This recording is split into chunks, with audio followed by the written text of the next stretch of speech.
Isa sa mga itinuturong dahilan ng pagbigat ng trapiko sa Katipunan Avenue ay ang mga naglalakihang truck.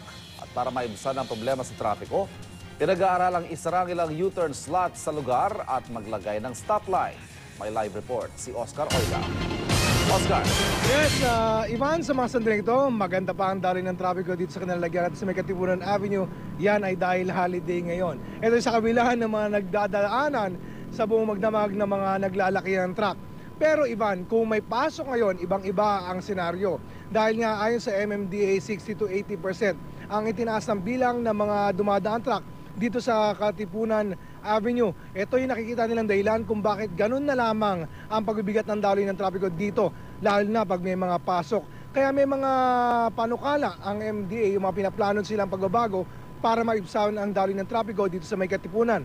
Isa dyan yung paglalagay ng stoplight, partikular dyan sa may Ateneo at may Miriam. At nito mga nakarang araw, Ivan, ay nasisisi itong mga U-turn slot ng MMDA dito sa umano'y paglala ng daloy ng trapiko dito.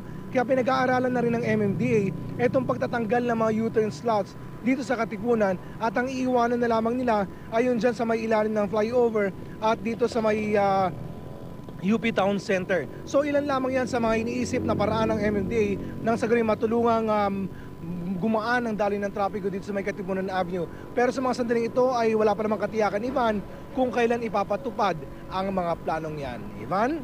Maraming salamat, Oscar Oida.